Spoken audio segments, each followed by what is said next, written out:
ఈరోజు straight talk లో మనతో పాటు మాట్లాడడానికి వైఎస్ఆర్ కాంగ్రెస్ పార్టీ నాయకురాలు మాజీ మంత్రి ఆర్కే రోజు ఉన్నారు. ఆమెతో మాట్లాడే ప్రయత్నం చేద్దాం.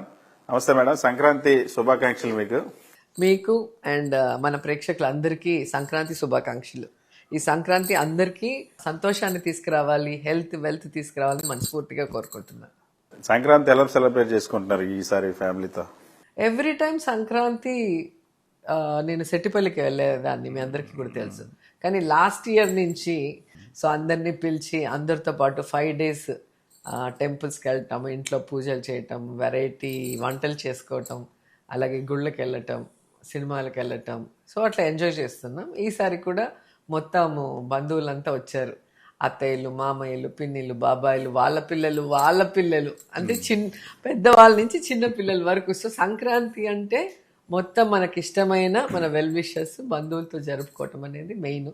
అండ్ విలేజ్ లో జరుపుకున్నప్పుడే ఆ పండుగ అందంగా ఉంటుంది, అద్భుతంగా ఉంటుంది. ప్రతిపక్షంలోకి 18 నెలల కిందట వచ్చారు. అసలు ఓడిపోతాం అనుకున్నారా? ఓడిపోవడానికి కారణం ఏంటి? రోజా ఓడిపోతానని నేను ఎప్పుడు అనుకోలేదు. ఎందుకంటే మీరు ఒక్కసారి రాష్ట్రంలో జగన్మోహన్ రెడ్డి గారు సీఎం అయిన తర్వాత అంతకు ముందున్న సీఎంలు చేసిన అభివృద్ధి, వెల్ఫేర్ చూడండి. అలాగే నగిరిలో గతంలో ఎమ్మెల్యేగా పనిచేసిన వాళ్ళు, మంత్రులుగా పనిచేసిన వాళ్ళు చేసిన అభివృద్ధి, సర్వీసు, నేనున్న ఈ 5 ఏళ్లలో యాజ్ ఎమ్మెల్యేగా 2 years మంత్రిగా నేను చేసిన అభివృద్ధి మీరు బేరీజ్ వేయండి, ఆన్ పేపర్ తీసుకోండి. ప్రతి మనిషికి కూడా న్యాయం చేసే విధంగా జగన్ గారి పరిపాలనలో ఆయన ఆశీస్సులతో మేమందరం కూడా ముందుకు నడిచాం. కానీ ఎందుకు ఓడిపోయాము అంటే దానికి కర్ణుడి చావుకి 1,00,000 కారణాలు అంటారు కదా, అలా చాలా ఉన్నాయి చెప్పాలి అంటే. ఈవీఎంల విషయంలో తీసుకుంటే పోలైన ఓట్లకి కౌంటింగ్ ఓట్లకి ఎంత తేడా ఉందో మీరు చూడొచ్చు. అలాగే మార్నింగ్ 9 to 6 కన్నా ఆఫ్టర్ 6 12.5% ఓటింగ్ పెరిగింది అంటే దేశంలో ఎక్కడ జరగని పని. ఎందుకంటే ఆ ఓటింగ్ అయిపోయాక మిగిలిన ఓట్లు మాత్రమే 6 గంటల పైన వచ్చేటివి. ఆ తర్వాత బ్యాటరీ ఎలక్షన్ జరిగిన దానికన్నా కౌంటింగ్కి పెరిగిపోతుంది, బ్యాటరీ తగ్గుతుంది కానీ పెరగటం అనేది ఎక్కడ ఉండదు. అలాగే మీరు చూస్తే అసలు ముక్కు మొహం తెలియని వాళ్ళు, ప్రజలతో సంబంధం లేని వాళ్ళందరూ కూడా 50,000, 60,000, 70,000, 90,000 వచ్చిందంటేనే మీకు దీంట్లో క్లియర్ కట్గా అర్థమవుతుంది దీంట్లో ఏం గోల్మాల్ జరిగింది అని. ఒక 40% ఓటింగ్ ఉన్న పార్టీకి 11 సీట్లు ఏంటి?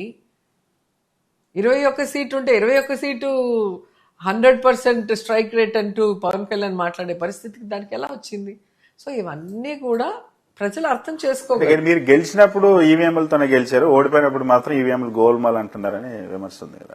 ఇప్పుడు మేము గెలిచిన రోజు 151 ఏదైతే గెలిచామో ఆ రోజు మేము కేంద్రంతో పొత్తు పెట్టుకుని ఎలక్షన్కి పోలేదు. ఫస్ట్. రెండోది, ఎలక్షన్ రోజు పోలైన ఓట్లకి కౌంటింగ్ ఓట్లకి సేమే ఉంది, ఎక్కడ వేరియేషన్ లేదు. అండ్ బ్యాటరీ ఎలక్షన్ అప్పుడు ఉన్న దానికన్నా కౌంటింగ్ రోజుకి పెరగలేదు, ఓట్లు పెరగలేదు, బ్యాటరీ పెరగలేదు. అండ్ ఎప్పుడూ కూడా దేశంలో ఒక ఎలక్షన్ జరిగి కౌంటింగ్ తర్వాత 6 months ఆ ఈవీఎంలని డెస్ట్రాయ్ చేయకుండా పెట్టాలి. ఎందుకంటే ఎక్కడైనా గొడవై కోర్టులో కేసు వేసినప్పుడు వాటిని మళ్ళీ ఓపెన్ చేసి వీవీప్యాట్స్ని లెక్క పెట్టాల్సిన అవసరం ఉంది. మరి ఆంధ్రప్రదేశ్ గవర్నమెంట్ 10 రోజుల్లోనే డెస్ట్రాయ్ చేయమని జీవో ఇచ్చి ఎందుకు అన్ని ఈవీఎంలని డెస్ట్రాయ్ చేశారు? మీరు తప్పు చేయకపోతే మీరు ఎందుకు భయపడుతున్నారు? ఎలక్షన్ లో ఓడిపోగానే రోజా బాగా డిసప్పాయింట్ అయ్యారు, ఆంధ్రప్రదేశ్ నుండి వెళ్ళిపోయారు, ఇంకా మళ్ళీ ఈ రాష్ట్ర రాజకీయాల్లో ఉండరని బాగా సర్క్యులేట్ చేస్తున్నారు ఇప్పటికి కూడా. నేను నిజంగా ఓడిపోతే పారిపోవాలి అన్న మెంటాలిటీ ఉన్న అమ్మాయినైతే నగిరిలో నేను ఎందుకు ఇల్లు కట్టుకుంటా? నాకు తెలియని ఊర్లో నువ్వు అక్కడ నించో, నువ్వు అక్కడ సర్వీస్ చేయని జగన్ గారు నాకు ఒక కాన్స్టిట్యున్సీ ఇచ్చినప్పుడు అది నా ఇల్లుగా నేను భావించాను, నేను వాళ్ళకి పని చేయాలి లైఫ్ లాంగ్ అని చెప్పి రెస్పాన్సిబుల్గా ఫీల్ అయ్యాను కాబట్టి ఇల్లు కట్టుకున్నా. ఎంతమందికి కాన్స్టిట్యున్సీలో ఇల్లు ఉన్నాయి చెప్పండి, టీడీపీ వాళ్ళకి కానీ జనసేన వాళ్ళకి కానీ. వీళ్ళు చెప్పినట్టు భయపడి పారిపోయే బ్లడ్ కాదు మంది. రెండోది, ఓడిపోతే పారిపోతానంటే నేను ఆల్రెడీ 2 సార్లు ఓడిపోయే గెలిచా. నేనేం స్ట్రైట్ రాగానే గెలవలా. 2004లో ఓడిపోయా, 2009లో ఓడిపోయా. అండ్ జగన్మోహన్ రెడ్డి గారు ఇలాంటి లీడర్ దగ్గర పనిచేయటం నేను చాలా గర్వంగా ఫీల్ అవుతున్నా. చంద్రబాబు నాయుడు లాంటి వాళ్ళు, పవన్ కళ్యాణ్ లాంటి వాళ్ళు ఎలా లీడర్లు అయ్యారో నాకు ఇప్పటికీ అర్థం కాదు. ఒక వాగ్దానం చేస్తే ఆ వాగ్దానం నెరవేర్చారు. ఎలక్షన్ ముందు ఒకలాగా మాట్లాడతారు, ఎలక్షన్ తర్వాత ఒకలాగా మాట్లాడతారు. అండ్ వాళ్ళు జనాలకు పక్కన పెడితే కనీసం వాళ్ళ లీడర్లకి, కార్యకర్తలకి కనీస రెస్పెక్ట్ కానీ కనీసం ఇచ్చిన మాట మీద నిలబడాలన్న చిత్తశుద్ధి ఉండదు. కానీ రాజశేఖర రెడ్డి గారి ఫ్యామిలీలో రాజశేఖర రెడ్డి గారితో నేను వర్క్ చేయలేకపోయాను, అదొక చాలా బాధ నాకు. ఆయనతో వర్క్ చేసి ఉంటే బాగుండు అనిపించింది. సో ఆయన కొడుకుతో నన్ను వర్క్ చేసినప్పుడు నిజంగా ఒక సీఎం ఎస్కేప్ అవడానికి అనేక కుంటి సాకులు చెప్పేవాళ్ళని మనం దేశంలో ఎంతోమంది ముఖ్యమంత్రులు చూసాం. కానీ అంత కష్టమైనా కూడా దాన్ని ఎలాగైనా మనం ఇచ్చిన మాటని చేసి ఇవ్వాలి, ఇది పేదవాళ్లకు ఉపయోగపడుతుంది అంటే ఆయన ఎంత ఎక్స్టెంట్ కన్నా వెళ్ళి దాని మీద ఐఏఎస్ ఆఫీసర్లను కూర్చోబెట్టి డిస్కస్ చేసి అది చెయ్యాలి అన్న తపన మనం కళ్ళారా చూసాం. ఎందుకంటే చంద్రబాబు నాయుడు గారి ప్రభుత్వంలో మనం చాలాసార్లు చూసాం. ఆయన 4 సార్లు ముఖ్యమంత్రి ఎలా అయ్యాడో తెలియదు, కానీ ఆయన ఇచ్చిన వాగ్దానాలు 90% చేయడు. చేసిన వాటిలో పబ్లిసిటీ కోసం 100% చేయకుండా 10% చేసి దాన్ని ఎలా పబ్లిసిటీకి వాడుకుంటారో మనం చూసాం. కానీ జగన్ సారు పార్టీ కానీ కులం కానీ మతం చూడకుండా పేదవాడు అన్నవాడు అర్హత ఉంటే అందరికీ ఇవ్వాలి అన్న తపనతో ఎలా వాలంటరీ వ్యవస్థ, సచివాలయం వ్యవస్థ తెచ్చి ఇంటింటికి ఇచ్చడం మనం చూసాం. అది ఆ రోజు తెలియకపోయి ఉండొచ్చు జనాలకి, ఈ రోజు అర్థమవుతుంది.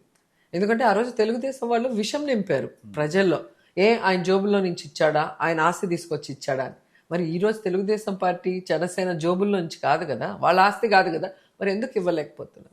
ఇది ఈ రోజు రియలైజ్ అవుతుంది. నిజమేనా ఇప్పుడు మీరు చెప్తున్నారా? మళ్ళీ జనంలోకి వెళ్ళడానికి ప్రజలు బాధపడుతున్నారు, మహిళలు బాధపడుతున్నారు, రైతులు బాధపడుతున్నారు, జగన్మోహన్ రెడ్డి గారు లేకపోవడం తట్టుకోలేకపోతున్నారని.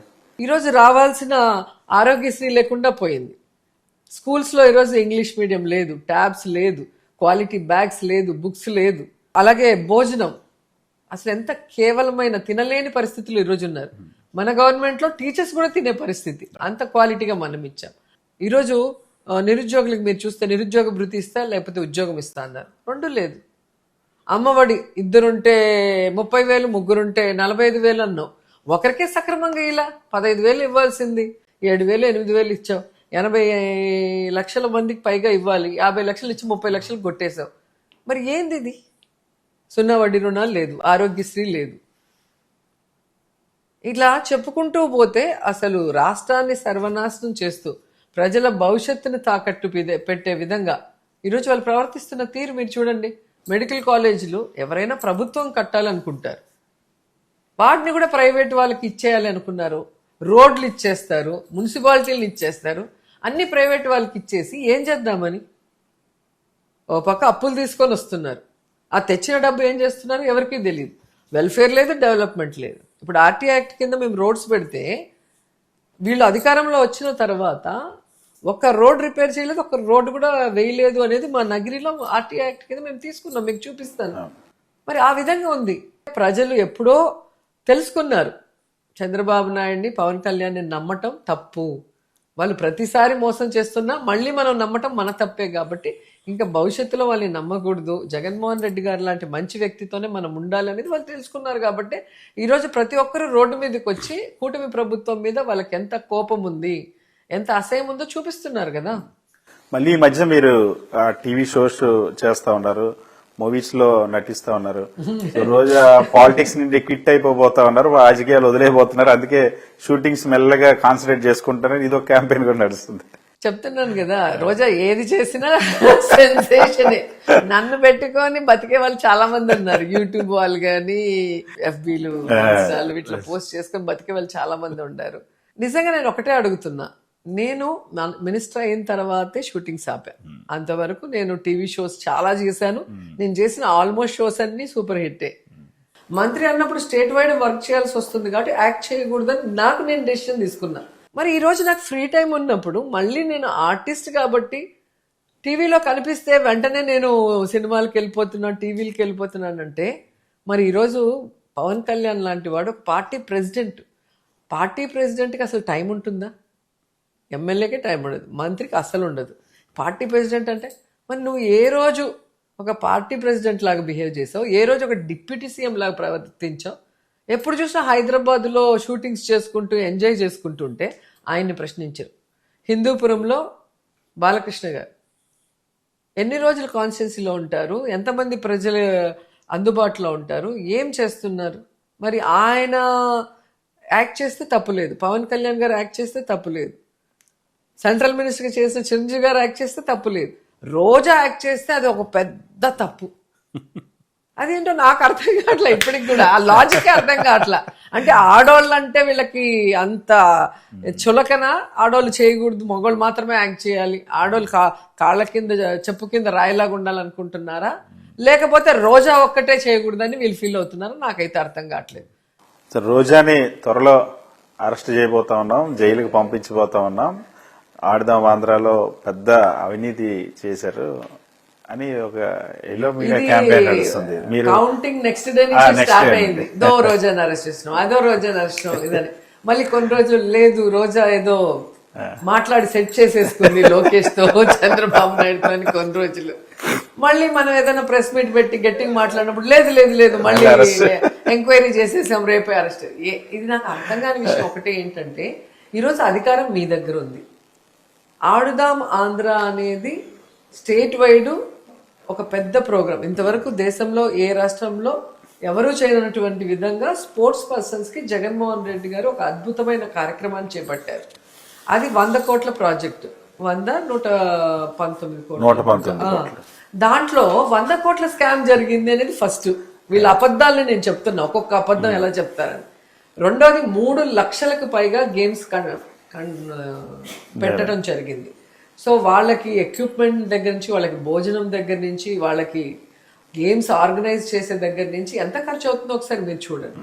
రెండోది. మూడోది, దీంట్లో నేను సిద్ధు మా ప్రమేయం లేదు అనేది వాళ్ళకి తెలుసు. ఎందుకంటే అసెంబ్లీలోనూ శాసన మండలిలో క్లియర్గా మంత్రి చెప్పారు, దీంట్లో ఎటువంటి అవకతవకలు జరగలేదు, ఎవరి మీద యాక్షన్ తీసుకోలేదు మేము. ఇదంతా కూడా మన ఆర్ఎన్బి ద్వారా టెండర్లకు వెళ్ళి ఎక్విప్మెంట్స్ తీసుకోవటము, మిగతా అమౌంట్ 26 జిల్లాల కలెక్టర్లకు వెళ్ళింది. కలెక్టర్ల ద్వారా మున్సిపాలిటీల్లో అయితే కమిషనర్లకి, మండలాల్లో అయితే ఎంపీడీల ద్వారా ప్రైజ్ మనీ కానీ మిగతా అన్ని డిస్ట్రిబ్యూట్ అయ్యిందని క్లియర్గా ఇచ్చిన తర్వాత మమ్మల్ని బ్యాట్ చేయడానికి పచ్చ ఛానల్లో వీళ్ళు ఎప్పుడు చూసినా ఇది ఒక ఫ్యాషన్గా మాట్లాడుతున్నారు తప్ప. నేను ఒకటే అడుగుతున్నా, మీ పేషీలో ఉన్నారు ప్రద్యుమ్న గారు, ఆయన ప్రిన్సిపల్ సెక్రటరీ ఆర్ఎన్బికిను స్పోర్ట్స్కి. మరి ఆయన టెండర్లు వేసి ఆయన ఎక్విప్మెంట్ వచ్చిందా లేదా ఆయన చూసుకొని ఆయన డబ్బులు కలెక్టర్కి పంపించి కలెక్టర్లు చేశారా లేదా చూసుకున్న బాధ్యత ఆయన తీసుకున్నారు, మేం కాదు కదా. మరి ఆయన మీ దగ్గర ఉన్నాడు, ఫైల్స్ మీ దగ్గర ఉన్నప్పుడు మా మీద ఎందుకు దుమ్మెత్తి పోస్తున్నారు? అంటే నేను బైరెడ్డి గట్టిగా మాట్లాడతాము, కూటమి ప్రభుత్వ తప్పుల్ని ఎత్తి చూపిస్తాము కాబట్టి వీళ్ళ నోర్లు మూయించడానికి వీళ్ళని భయపెట్టాలి అనుకుంటారు. భయపెడితే భయపడే వాళ్ళమా బైరెడ్డి గారు, రోజా గారు? సో ప్రజలకి తెలుసు, కార్యకర్తలకు తెలుసు, మేము తప్పు చేసి ఉంటే ఈరోజు ఇంత ధైర్యంగా మాట్లాడే వాళ్ళం కాదు. మీరు 5 సంవత్సరాలు ఎమ్మెల్యేగా, 2.5 సంవత్సరాలు మంత్రిగా, విపరీతంగా 2 years మంత్రిగా విపరీతంగా దోచేశారు. విల్లాలు కొన్నారు, 5-6 విల్లాలు, కార్లు కొన్నారు, చాలా ఆస్తులు సంపాదించారని టీడీపీ సర్క్యులేట్ చేసే వాళ్ళ పర్సనల్ పేపర్ చూసారు. ఇదే ఆంధ్రజ్యోతిలో, ఈనాడులో వేసుంటే నేను సుప్రీంకోర్టు వరకు వెళ్లి వీళ్ళకి సినిమా చూపించాను. ఓ పనికిమాల పేపర్ లో వేసేసి దాని పేరు ఊరు తెలియదు, వాళ్ళు దీంట్లో ఏమంటారు వాట్సాప్లో, వాళ్ళ ఎఫ్బీలో, వాళ్ళ ట్విట్టర్లో అంతా సర్క్యులేట్ చేసి డ్యామేజ్ చేయాలని చూస్తున్నారు. నేను సూటిగా ఎవరైతే నా మీద ఇది చేస్తున్నారో వాళ్ళకి చెప్తున్నా, ఈ ఇల్లులు ఎక్కడ ఉన్నాయి అవి నాకు చూపించండి, మొత్తం మీరే తీసుకోండి, నేను రాసి ఇచ్చేస్తాను. నేను మంత్రి అయిన తర్వాత ఏదైనా ప్రాపర్టీ కొన్నానా లేదా ఏదైనా ఇల్లు కట్టానా దోచుకొని ఒక్కటి మీరు చూపించండి, మొత్తం మీకే రాసి ఇచ్చేస్తా. పెళ్లి కాకముందు చెన్నైలో నా ఇల్లు యాజ్ ఎ హీరోయిన్గా మా అమ్మ, మా అన్నయ్యలు, మా నాన్న, నేనున్న ఇల్లు. దానికి 2019లో మంత్రి అయిన దానికి ఏం సంబంధం? హైదరాబాద్లో నాకున్న ఇల్లు నేను ఎమ్మెల్యే కాకముందు 2012, మరి నేను ఎమ్మెల్యేనే కాకముందు కట్టిన హైదరాబాద్ ఇల్లు దీనికి ఏం సంబంధం ఉంటుంది? అలాగే నగిరిలో నేను కట్టుకున్న ఇల్లు గవర్నమెంట్ రాకముందు 2018. సో ఎలా దోచుకుంటాం? మీ ప్రభుత్వంలో నేను దోచుకుంటుంటే మీరు చూస్తున్నారు అంటే మీరు ఎదవలా, పనికిమాలిన వల్ల, మరి ఏంటి నాకు అర్థం కావట్లా. సో ఏదో ఒకటి చెప్పి ప్రజల్ని మాయ చేయాలి, ప్రజలు నమ్ముతున్నారు కాబట్టి ఇంకా చెప్పడమే పనిగా పెట్టుకున్నారు. మీ కార్యకర్తలకు కూడా అనిత ఈ మధ్య వార్నింగ్ ఇచ్చారు. మీ కార్యకర్తలు గాని, నాయకులు గాని ఎవరైనా సరే పిచ్చి పిచ్చి వేషాలు వేస్తే, జనాన్ని భయపెడితే ఇలాగే ట్రీట్మెంట్ ఉంటది, ఇక్కడ ఉన్నది సిబిఎన్ గవర్నమెంట్, అటు రోడ్డు మీద అలా తీసుకెళ్తామని అనిత వార్నింగ్ ఇచ్చారు. భయపడుతున్నారంటారా మీరు మీ కార్యకర్తలు? ఖైదీలకు కూడా భయం లేదు. ఆమె వెళ్ళి వచ్చిన తర్వాత ఖైదీయే పారిపోయినాడు నెల్లూరులో అంటే ఆమె అంటే ఏం భయం ఉందో మీరే అర్థం చేసుకోవాలి. సో అదేమో అంటారు కదా, అర్హత లేని వాళ్ళని అందలం ఎక్కిస్తే ఇలాగే ఉంటుందని నాకు అనిపించింది. ఎందుకంటే పవన్ కళ్యాణ్ గారు కూడా క్లియర్ గా ఒకసారి ఇచ్చారు, నీ వల్ల మేము తిట్లు తినాల్సి వస్తుంది, నువ్వు ఫెయిల్యూర్ టోటల్. అంతకుముందు మనం చెప్తేమో అపోజిషన్ మా మీద అంటుంది అన్నారు. మరి మీ పార్టీలో మీ కుటుంబంలో ఉన్న పవన్ కళ్యాణ్ చెప్పాడు కదా, నీ వల్ల మేము తిట్లు తింటున్నాం, నువ్వు as a home minister total failure, నువ్వు కరెక్ట్గా చేస్తావా లేదా నేను తీసుకోవాలని అడిగినప్పుడే నువ్వు రిజైన్ చేసేయాల, నైతిక బాధ్యత వహించి రిజైన్ చేయాల. అది వదిలేసి మళ్ళీ మా మీద దుమ్మెత్తిపోయడానికి ఎందుకు భయపడాలి మేము? ఈరోజు అనిత తెలుసుకోవాలి, ఎవరు భయపడాలి అంటే అమ్మాయిలు రేప్ చేస్తున్నారు చూసారా, 6 ఏళ్ల నుంచి 60 ఏళ్ల ముసలోళ్ళ వరకు, వాళ్ళు భయపడాలి.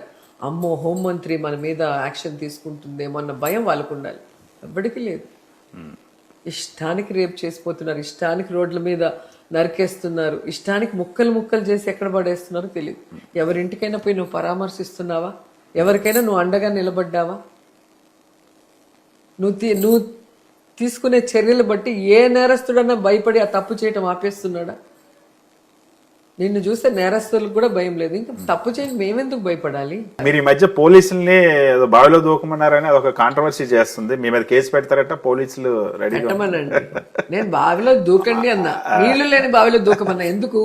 ఇప్పుడే చెప్పా కదా, 29 రాష్ట్రాలు 7 కేంద్రపాలిత ప్రాంతాలతో కలిపి 36 ఉంటే 36వ ర్యాంకు మీకు వచ్చింది అంటే ఈరోజు మీరు సిగ్గుతో తలదించుకోవాలి, లేదా నీళ్ళని బాగా దూకాలి.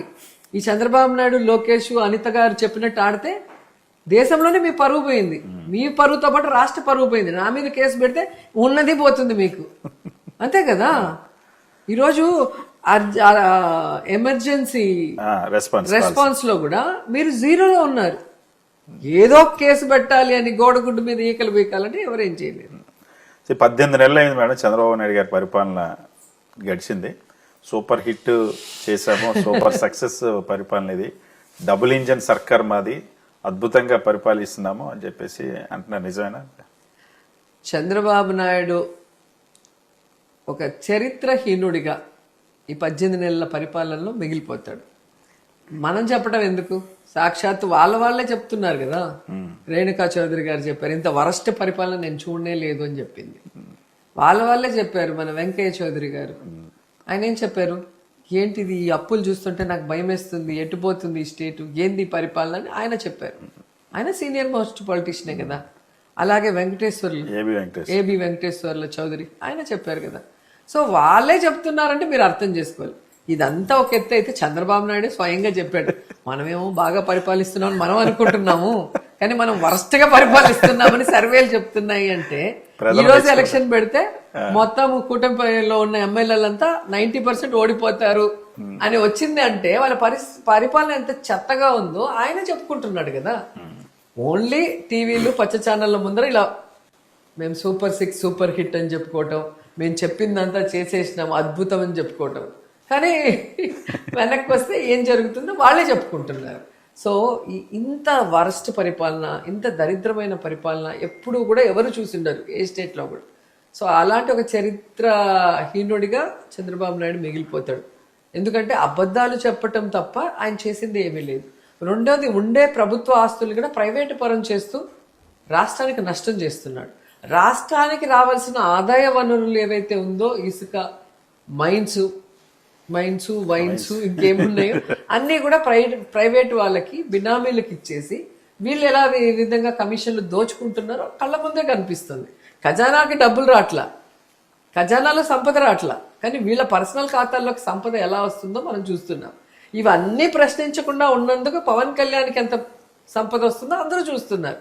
హైదరాబాద్లో కూర్చొని ప్రశ్నించకుండా ఆయన ఉన్నందుకే నెల ఎంత ప్యాకేజ్ వెళ్తుందో అందరూ చూస్తున్నాం.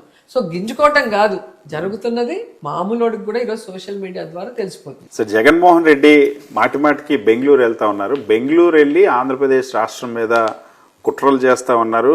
ఇక్కడ ఉన్నటువంటి ప్రజల మధ్య, ప్రాంతాల మధ్య, కులాల మధ్య చిచ్చులు పెడతా ఉన్నారు, తప్పుడు ప్రచారాలు చేస్తా ఉన్నారని యనమల రామకృష్ణ అంటున్నారు. పాపం ఆయనకి వయసు అయిపోయింది, రాజకీయంగా ఏమీ లేకుండా చేసేసాడు లోకేష్. ఆ ఫ్రస్ట్రేషన్లో ఏదో వాగుతున్నాడు. ఈరోజు పక్క రాష్ట్రంలో కూర్చొని పక్క రాష్ట్ర సీఎంతో మంతనాలు జరిపి రేవంత్ రెడ్డి గారితో ఈ రాష్ట్రంలో రావాల్సిన రాయలసీమకు రావాల్సిన వాటర్ని రానికుండా అన్యాయం చేస్తుంది, కుట్రలు పంతుంది చంద్రబాబు నాయుడు, పవన్ కళ్యాణ్, లోకేష్. అది స్పష్టంగా అందరికి కనిపిస్తుంది. బెంగళూరులో ఎవరున్నారని ఎవరితో అక్కడ ఆయన మాట్లాడుతున్నారు జగన్మోహన్ రెడ్డి గారు. అంటే బెంగళూరుకి వెళ్తున్నాడు, ఇక్కడ లేడు అనేది ఎస్టాబ్లిష్ చేయటం ఒకటి, రెండోది ఏదో చేస్తున్నారని చెప్పడానికి. ఈరోజు జగన్మోహన్ రెడ్డి గారికి సొంత ఇల్లు ఉంది విజయవాడలో, ఇడుపులపాయలో ఉంది. ఆయన ఎమ్మెల్యేగా ఉన్న చోట ఆయనకి ఇల్లు ఉంది, ఓటు ఉంది. ఎప్పటి నుంచో, ఈ రోజు కొత్తగా చేసుకుంది కాదు. ప్రజల మధ్యలో ఉంటూ ప్రజలతోనే ఉండి ఆయన పనిచేశారు. ఈరోజు సమయం ఉంది కాబట్టి కుటుంబంతో కలవటానికి వెళ్తున్నారు. కానీ మీరు ఇక్కడ ఇల్లే లేదు, మీకు కుప్పంలో ఇల్లు లేదు, మీకు హైదరాబాద్లో ఏం పని? పవన్ కళ్యాణ్ హైదరాబాద్లో ఉంటాడు, ఆఫీసర్లు హైదరాబాద్లో ఉంటారు, మంత్రులు హైదరాబాద్లో ఉంటారు. అలా ఉండడం బట్టే కదా ఎన్ని అనర్థాలు జరుగుతున్నాయి మన రాష్ట్రంలో. ఏం పని హైదరాబాద్లో మీకు రాష్ట్రం విడిపోయి ఇక్కడికి వచ్చిన తర్వాత? సో ముందు మీరు తెలుసుకోవాల్సింది, మీరు వేలు చూపిస్తే 4 వేలు మిమ్మల్ని చూపిస్తాయి. జగన్మోహన్ రెడ్డి గారి పైన ఇంకొక ప్రచారం చేస్తా ఉన్నారు. రాష్ట్రంలో ప్రజలు ఎవ్వరూ ప్రశాంతంగా ఉండడం ఆయనకి ఇష్టం ఉండదు. ఆయన ఆలోచన అంతా ఫ్యాక్షన్ ఆలోచన. బాబాయి గొడ్డలి పోటు, తల్లికి చెల్లికి కూడా తరిమేశారు. ఈ డైలాగ్స్ సీఎం దగ్గర నుండి కింద ఎల్లో మీడియా, సోషల్ మీడియా వరకు కూడా ఎందుకు ప్రచారం చేస్తారు? ఇప్పుడు 4వ ముఖ్యమంత్రి చంద్రబాబు నాయుడు మూడు సార్లు ముఖ్యమంత్రిగా ఉన్నప్పుడు నేను ఇది చేశాను, ఇప్పుడు 4వసారి ఇది చెప్పాను, ఇది చేశానని చెప్పుకోవడానికి ఏం లేదు. వాళ్ళ బాబాయిని హత్య జరిగిన సమయం చంద్రబాబు నాయుడు సీఎం. చంద్రబాబు నాయుడు సీఎంగా ఉన్నప్పుడు జగన్మోహన్ రెడ్డి గారు తప్పు చేస్తుంటే చంద్రబాబు నాయుడు కేసు పెట్టకుండా ఉండింటాడా? ఆయన అధికారంలో ఉన్నప్పుడు కేసు పెట్టాడు. జగన్ గారు అధికారంలోకి వచ్చాక ఆయన మీద ఆయన కేసు పెట్టుకోవాలి, ఆయన బంధువుల మీద పెట్టాలని. ఇది ఎక్కడ న్యాయం? ఈరోజు సిబిఐ కోర్టే క్లియర్గా చెప్పింది కదా, చంద్రబాబు నాయుడు ముఖ్యమంత్రిగా ఉన్నప్పుడు ఇది జరిగింది, దీంట్లో జగన్మోహన్ రెడ్డి గారికి ఎటువంటి సంబంధం లేదు అని చెప్పి సిబిఐ కోర్టు చెప్పడమే కాకుండా కోర్టుకు కూడా జగన్మోహన్ రెడ్డి గారిని ఈ విషయంలో విచారించాల్సిన అవసరం లేదని అంత క్లియర్ కట్గా చెప్పినా కూడా ఇంకా దిగజారుడుగా మీరు విషం జిమ్మే ప్రచారం చేస్తున్నారు. అంటే మీరు కేవలం విష ప్రచారం మీదే ఆధారపడి ఉన్నారు. మీరు ప్రజలకి మంచి చేసి వాళ్ళ మనసు గెలవాలన్న ఆలోచన మీకు ఎప్పుడు లేదనేది అర్థమవుతుంది. నారా లోకేష్ రెడ్ బుక్లు ఇంకా 3 పేజీలు మాత్రమే అయ్యాయి. దీనికే భయపడిపోతా ఉన్నారు మీరంతా కూడా. ఇంకా చాలా పేజీలు ఉన్నాయి. అప్పుడు మీ పరిస్థితి ఏంటని అడుగుతున్నారు. ఎవడు భయపడేది? భయపడే బ్లడ్ వాళ్ళది. జూమ్లో వస్తేనే 2 ఎమ్మెల్యేలు పారిపోయిన వ్యక్తి మా అమ్మల్ని భయపడే వాళ్ళు అంటున్నారంటే నాకు నవ్వు వస్తుంది. 3 పేజీలకే ఈరోజు ప్రజలు అసహించుకునే పరిస్థితి వచ్చింది. పోలీస్ ర్యాంకింగ్ 36%కి వచ్చేసింది. ఇంక 4వ పేజీ తీస్తే వీళ్ళందరినీ నేపాల్లో ఎలా అయితే తరిమి కొట్టారో జనాలు, అలా తరుముకుంటారు. ఆంధ్రప్రదేశ్ నుంచి వీళ్ళు ఎంత దూరం పరిగెత్తారో అంత దూరం తరిమి కొడతారు. సో మీరు మీ ప్రభుత్వం చేసినటువంటి విధ్వంసం వల్ల ఈరోజు రాష్ట్రంలో ఆంధ్రప్రదేశ్ అప్పులు ఊబిలో కూరుకుపోతుంది. అప్పులు కూడా పుట్టనటువంటి పరిస్థితి వచ్చింది. అప్పుల పరిమితి కూడా దాటిపోయిందని చంద్రబాబు నాయుడు గారు బాధపడుతున్నారు. నేను జగన్మోహన్ రెడ్డి గారు ఇచ్చేటివన్నీ చేసేదే కాకుండా నేను ఇంకా దానికి మించి చేస్తానన్న వ్యక్తి ఈరోజు అప్పుల్లో కూరుకుపోయింది, విధ్వంసం చేసేశారు, నాకు భయం వేస్తుంది అని అంటే, ఆయన అంత డ్రామా ఆర్టిస్ట్ని ఎవరు కూడా చూసుండ్రు. అసలు ఎంత ఘోరంగా యాక్ట్ చేస్తాడంటే ఆ సమయం సందర్భం బట్టి అలా ఊసరి వెళ్ళేలాగా మారిపోతాడు.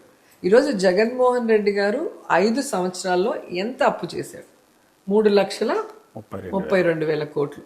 ఆ 3,32,000 కోట్లకి ఎంత అభివృద్ధి చేశాడు, ఎంత వెల్ఫేర్ చేశారు అనేది ఆన్ రికార్డ్ ఉంది. ఆఫీసర్లు మీ దగ్గర ఉన్నారు, రికార్డ్స్ మీ దగ్గర ఉన్నాయి. దాంట్లో ₹1 అయినా మిస్యూజ్ అయిందేమో చూడండి. ప్రజలకి కావాల్సిన విద్య, వైద్యం, హౌసింగ్, రోడ్లు, డ్రైన్లు, ఇట్లా ఏదేది అవసరం ఉందో వాటికే ఖర్చు పెట్టాడు. ఆయనేం అనవసరంగా ఖర్చు పెట్టాల. కానీ మీరు 18 నెలలకే దాదాపుగా 3 లక్షల కోట్ల రూపాయల అప్పు తెచ్చారే. ఈ 3 లక్షల కోట్ల అప్పులకి ఏం చేశారు ఆ డబ్బులు అంటే దానికి ఎక్కడా కూడా ప్రూఫ్ లేదు.